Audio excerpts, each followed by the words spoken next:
myself Snehal, and today we are going to discuss on the topic human digestive system. Friends, do you know what happens to the food when we take it inside our body? How do we digest this food? How do we obtain the nutrition from it, and how we obtain energy, and how can we do all the activities in our day-to-day life? So let us understand from this. So human digestive system mainly consists of two parts, that is the alimentary canal and the associated glands. The alimentary canal consists of the mouth, the esophagus, the stomach, the small intestine, large intestine, and rectum and anus. So let us understand what happens when we take the food inside our body. So first of all, when we take the food inside our body, during the food is being chewed, that time the salivary gland secretes salivary amylase, which is also called as a ptyalin. This salivary amylase just acts on the food and it converts the starch into maltose, which is a disaccharide. Further, this food goes down into the stomach through the esophagus. Here, the esophagus shows a peristaltic movement, which is the contraction and expansion movement, which push down the bolus, that is the food which is chewed, into the stomach. After the food comes into the stomach, here the gastric gland secretes three enzymes, that is HCl, the pepsin, and along with that mucus is also secreted. The HCl, it kills all the germs which are present in our food.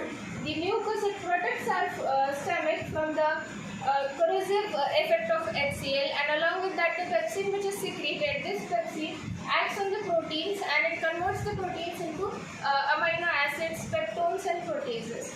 Further, the food reaches here. Now we all know that in small intestine we don't have any protection in the small intestine to protect the small intestine from the corrosive effect of HCl. So here the secretion of the liver and the pancreas, they come through the hepatopancreatic gland, hepatopancreatic duct, and they are released here at this place. After they are released there, the juice which is secreted from the liver and the pancreas is alkaline, so it acts with the HCl and it neutralizes the effect. Further, our small intestine gets protected from this effect. Now, further, when the food moves inside the intestine, the digestion of carbohydrates, proteins, and other fats is done in the small intestine. The complete digestion of food takes place inside the small intestine and not stomach. Here, further, now after the complete digestion of food, the ileum is the last part of the small intestine, where we have a numerous folds called as villi, and these villi are richly supplied with the blood capillaries. So this villi, they absorb all the nutrients present in our food, so that we can obtain nutrition. Then these nutrients are mixed with the blood, which gives us energy. Further, the food moves into the large intestine. Large intestine has three parts, that is appendix, colon, and rectum. In the large intestine, the absorption of fats and salts takes place, and the undigested food gets stored here for temporarily for a smaller time. Further, when the capacity of a rectum is finished, that time all the undigested food and waste material, it is excreted out from the anus. Now the associated glands here, let us recall the functions of the associated glands. Salivary gland secretes salivary amylase, which converts the starch into the maltose.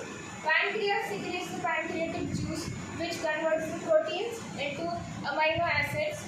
Then we have a liver. Liver is the gland which does not secrete any enzyme, but it secretes secretion which is called as a bile juice, which emulsifies the fats and converts into fatty acids and glycerols. Further, the gastric glands, as I told, the gastric glands are nothing but HCl, mucus, and pepsin. And intestinal gland, that is the intestinal gland, secretes the juice called as a succus entericus, which is secreted here when the food enters into the small intestine. So this was all about the human digestive system and how our food is digested. I hope you all understood how the food is digested and how we obtain the nutrition from it. Thank you.